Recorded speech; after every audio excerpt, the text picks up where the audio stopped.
And exhale. Feeling that oneness. Feeling that sense of peace.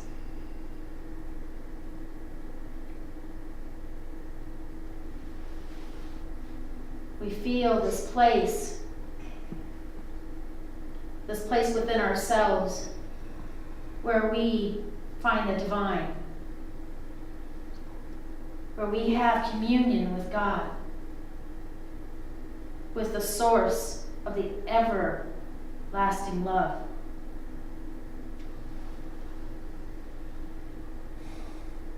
It's in this place that no matter what is going on in our worlds or in our minds or in somebody else's world that we know,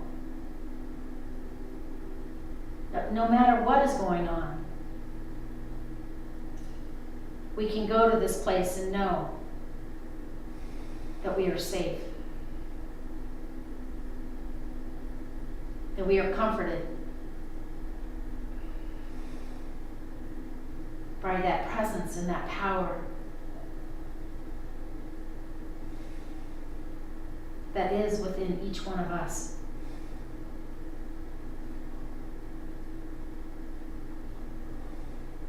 It is through this Christ-conscious place, this Christ-centered place,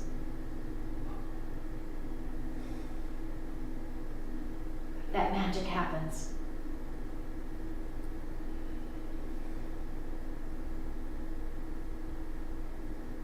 That everything that we desire and we want comes to manifestation.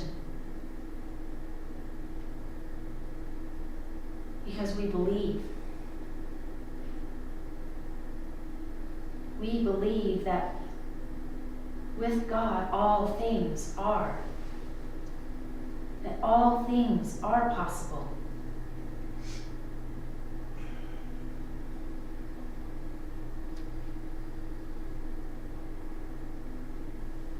We know, we celebrate that God is.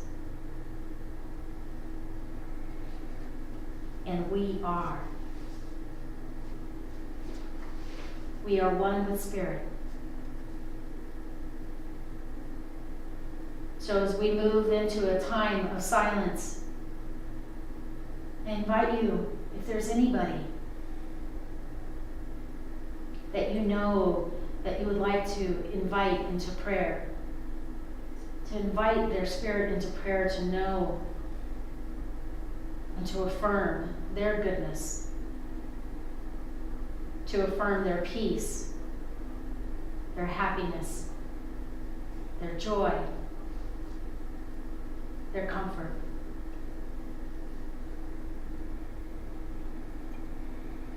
Say their name silently.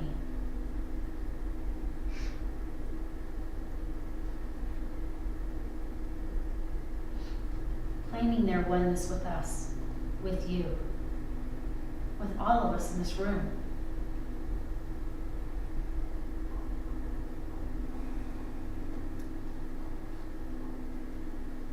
We take the names that have been spoken or unspoken, and we move into the silence, for this is where dreams come true.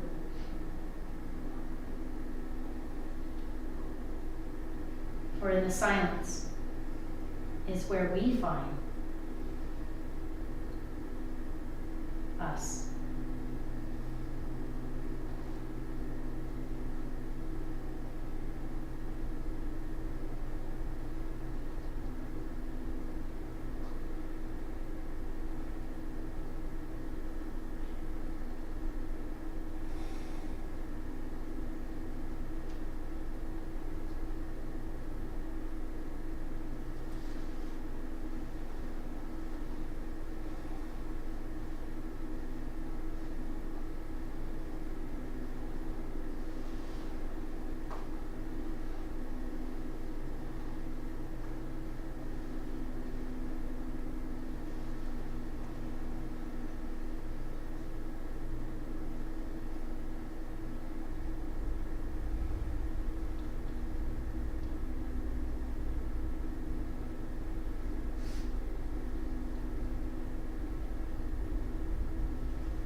as you start to bring your mind and your awareness back into this room, I invite you to open your heart.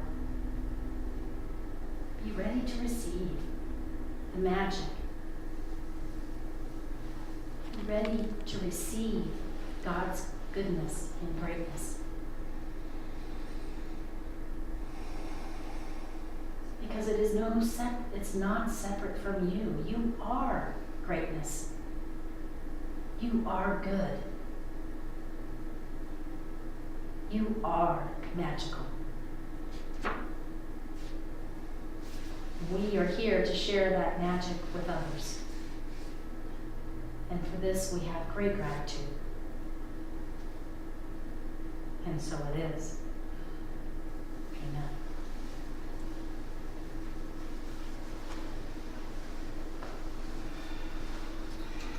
Good morning, everybody. Good morning. Good morning.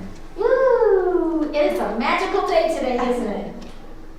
Is it? Yes. It is, isn't it? Every day is a magical day. Don't you love it at this time of the year when New Year's rolls around and when we get almost giddy, right? Almost giddy with joy as we begin to realize the potential of a new year that we want to have in our lives. That we get the opportunity to once again to write new goals, to fulfill a dream or an aspiration that we might have in our lives. We begin this process by creating rituals or even ceremonies to release old beliefs or experiences which we no longer wish to hold on to. To set the intention of what our desires are for the new year, right? I'm sure most of you have already done that. You've done that. We do this, all of this, and doesn't it feel good? Doesn't it feel good to set a new intention or new goal? As long as we don't remember the goals that we didn't accomplish last year. Right? It feels wonderful to set these new goals and new intentions. Isn't there a sense of relief that comes to us? Even peace comes to us about our lives or the lives of a loved one. And knowing that we can see and hold their dreams for them as well. So how do we start making these lists? We start making lists with the best intentions, don't we? We do. We start making these lists. Our list might say something like this. I want to lose 10 pounds. I want to find employment. I will and want to get a promotion at work. I will get married. I'll get a divorce. I'll go on vacation this year. I'll graduate from school. I'll be nicer to my spouse, to my boss, to my children, or to my coworkers. I will fit into those skinny jeans again, no matter what size those skinny jeans are, right? We all have different sizes of skinny jeans. I will get out of debt this year. And sometimes we even say, I want to have more fun in my life. So we make these lists, but how often do we really accomplish our sometimes lofty ideas, or our sometimes aspirations, or in our dreams? So how often do we really accomplish these? Did you know that only 8% of people actually accomplish their goals that they set out, their New Year's resolutions? Only 8% of people that set their goals accomplish them.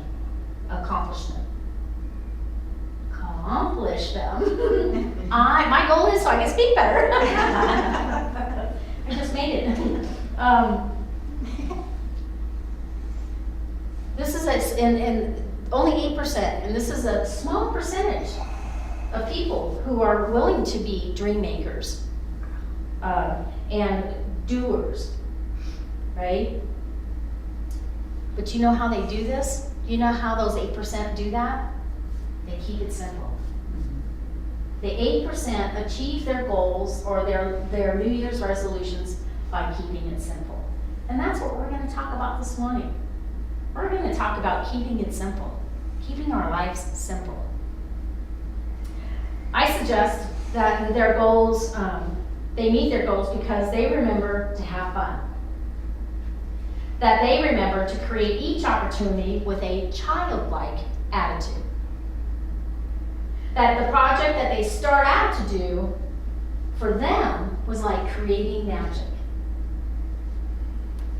Jesus said in Matthew 18, 3-5, "Truly I tell you, unless you change and become children, you will never enter the kingdom of heaven. But whoever becomes humble like this child is the greatest in the kingdom of heaven. Whoever welcomes one such child in my name welcomes me." What I believe he is saying about in order to receive whatever it is that we're looking for, we must first listen. Listen like the ears of a child. Listen through the ears of a child. That we must open our hearts of the possibilities receiving and the feeling of joy, the feeling of happiness, or the feeling of a sense of accomplishment. To love ourselves and to find peace within ourselves. And so how do we do this? How do we listen more? Well, we do this by remembering the Christ within us. By remembering to be humble. And to remember that we don't know everything. Do you believe that? We don't know everything? You ever hear that statement, the older I get, the less I know? Yes. Yes. That's becoming childlike. Children don't know. They're out there exploring. They're like, oh my gosh, the world is magical. And I'm going to explore it and I'm going to experience it. Children to go out there and say, have all of these misconceptions of what's going to happen. When you become childlike, you become humble. You become humble to the possibilities. And that you have this unspoken trust that you're going to be okay. Do you agree? Yes. You ever watch children play? It's so wonderful. If you're a single person out in a playground and you happen to be of male persuasion, perhaps that's not a good idea to watch children play. People might look at that not kindly, but if you have children of your own, or if you go to the mall and you just sit back and in the mall in Phoenix, they have a play area for the kids, and you watch them play, and you just watch their wonder. They have no fear. They're jumping off these slides that they have there for them. They have no fear. They're climbing like monkeys. They have no fear. I, as a grandmother, have fear when I watch my granddaughter do that, but they have no fear. So, and again, how do we do this? Remember by remembering the Christ within us, by remembering to be humble and to know that we don't know everything. To look at any situation as though we were looking through the eyes of a child and seeing the awe and amazement at the possibilities that could and will come your way. Jesus said, what I believe Jesus was saying was to be flexible. Right? We gotta listen. We have to be childlike, be humble, but to be flexible in what we're hearing. To open our minds to receive only good in our lives. To be like the children is to be humble. Have you ever noticed how well children seem to adapt to their circumstances? How many of you are grandparents or great-grandparents or parents? How many of you have nieces, nephews, or a school teacher? They always seem to adapt to whatever situation they're in. That when they go to the playground and they instantly see that when the child goes to a playground, that they instantly see new possibilities of ways to have fun. They don't go to the park and think, I'm going to get hurt going down that slide. Their only goal is to have fun and to go down the slide, to laugh, to run, and to play. They run toward the idea that when they get on that swing, that they're going to feel a sense of freedom. I don't know if a child is saying, I'm going to feel free getting on that slide. But me as an adult, I'm going to say the word freedom. But don't they go down that slide thinking they have no worries? I don't even think they're thinking. I think they're like, how do I get back up that slide again once I go down? Because that was fun. It was a rush for them. Right? So how do you create the magic in your life? So how can we become more childlike? How can we become more flexible in our lives to receive more good? So I say that how do we become more flexible? That we get out of our own way. That when we approach a situation that is in our lives that might seem overwhelming or tense, if you feel your body getting tense, right? We just start using all of our senses within our body.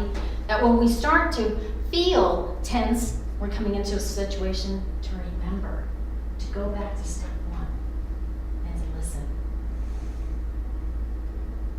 To remember that the kingdom of heaven is within each one of us. That all we have to do is stop and take a breath and breathe in and remember that God is our source. And remember that anything that we desire, we can do with faith and belief.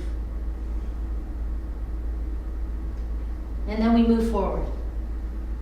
We become flexible and we move forward.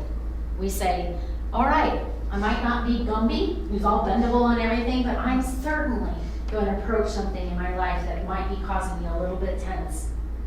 And I'm going to stop and I'm going to take a breath. When I watch my granddaughter, Gabriella, play, she could have a box in the living room. And she says, I have a box. What am I going to do with this box? And she stops for a moment. You can see her little wheels turning in here going, what am I going to create with this box? So doesn't she? She's getting quiet. She's listening for whatever this inspiration is. I would love to know what's in their minds, but this inspiration. And then she takes this box and she says, well, I'm going to create a house for my doll. She takes this box and she says, I'm going to create a toy box for my toys. Or she'll take the box and she'll simply tear it up. Have you ever seen that happen? Where they just simply tear up the box.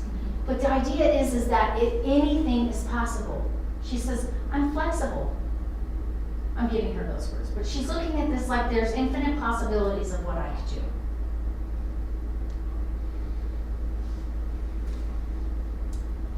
And lastly, what I think that he is saying in this is that he is saying in that statement, what Jesus said in Matthew, that he is saying to receive the kingdom of heaven, we must celebrate our lives. Would you agree? That we must find magic in everything that we do. And that when we find the magic, when we become childlike and we find the magic and the awe and the wonder in it, that we can do anything and that we are unstoppable. Would you agree? If you celebrate if we've stopped, you've listened, you've become flexible to the situation, you say, anything is possible. I can take this box and I can make a jewelry box out of it. I can make a house for my animal out of it. I can put my shoes in it. I can throw it away, tear it up, throw it away, start all over again. Right? But then I celebrate my accomplishments. How many of you stop and celebrate the fact that you're alive and breathing today? Right? It's as simple as that. We just need to stop, take a breath, realize that the Christ within us gives us everything that we need. It's not separate from us, it's not outside of us, but everything that we need is right within us, and we celebrate this. And we celebrate it in what? The very moment. This is the very moment. So many of us will get stuck and in the past, of our experiences in the past, that we forget to let it go.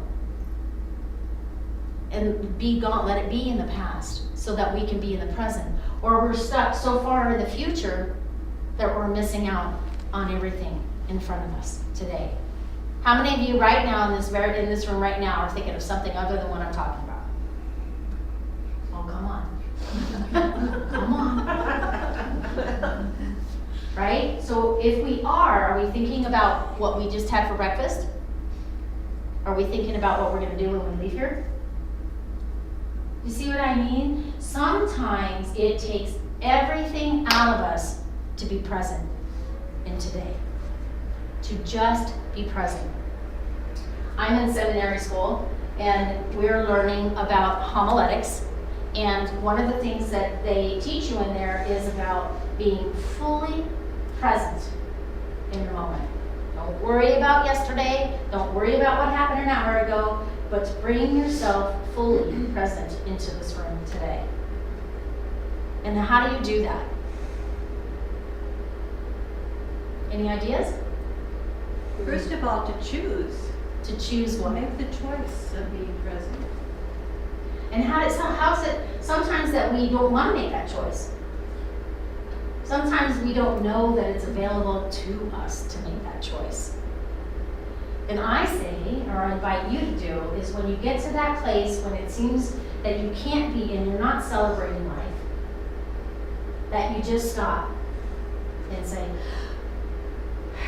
okay, how come it is that I can't move beyond this? How come it is I can't choose to be happy? How come it is that I'm not doing things that are making me happy? How come I'm not going bowling more often? How come I'm not seeing my grandchildren more often? How come I have not been shopping for a long time? That makes me happy. Just stop and make a choice. Thank you, Susan, because that's beautiful. Is we just have to stop and make a choice. Because don't we choose happiness? Don't we choose to celebrate what's going on in our lives today? I know I do. And I know that every day there is a challenge in my life. And every day I stop and I say, what am I going to do with this? And every day it takes me an extra moment of my time to say, am I going to be present? Right? Because that's what I believe Jesus was saying. Be childlike. Don't have any worries and cares. Be humble to what the experience can bring you. To be flexible.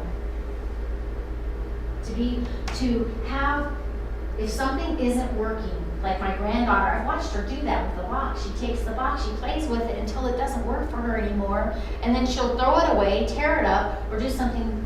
So be flexible in changing your mind. That it doesn't have to go that way. That there might actually be another way to do something. And to celebrate by choosing to be happy. Celebrate by choosing to have be charming in your life. How many of you have read Catherine Connor's book, The Dynamic Laws of Prosperity? Anybody? She has a chapter in there about being happy. And she says in there, be charming. That people are going to be attracted to you by your charm. And being charming means that you're just looking for peace in your life. Being charming means you just treat people as you want to be treated, with kindness and love. That's a good way to celebrate your life, wouldn't you say? Being charming. How many of you are charming? How many of you have ever said, you know, you are just the most charming individual ever? You haven't heard that word for a long time. I don't hear that statement very often, do I? Do you? I haven't heard it in a long time. But I read that and I thought, I felt elegant. I said, oh, I'm charming. I can be charming, right? And it's charming when it comes from the inside out, not from the outside in. I can learn from you. Every day I can learn from you. But it's what I take from what I'm learning from you, and I'm applying it on the inside with what allows me to be charming and to celebrate my life. How many of you are familiar with Michael Singer? He wrote The Untethered Soul. Have you read this book yet? It's a great book. We did a series of it at the church at the beginning of the year, or in the middle of last year. And I'm just going to read this little excerpt here. And it says, the path of unconditional happiness. The highest spiritual path is life itself. If you know how to live daily life, it all becomes a liberating experience. But first, you have to approach life properly, or it can be very confusing. To begin with, you have to realize that you are the only one To begin with, you have to realize that you really only have one choice in this life. And it's not about your career or who you want to marry or whether you want to seek God. People tend to burden themselves with so many choices. But in the end, you can throw it all away and just make one basic underlying decision. Do you want to be happy, or do you not want to be happy? It's really that simple. Once you make that choice, your path through life becomes totally clear. So I ask you, do you want to be happy? You want to create magic in your life? And I invite you to become childlike, to just trust in the unknown. Just like as I watch my granddaughter Gabriella and the children when they're at the mall and they're playing, they are trusting in something that we can't see or begin to fathom, to remember. We spend our adult life trying to get back to that place where we have no fears, where we have no worries. So, again, I invite you just to become humble and to experience the oneness that is within you, to let your happiness show. Make the choice.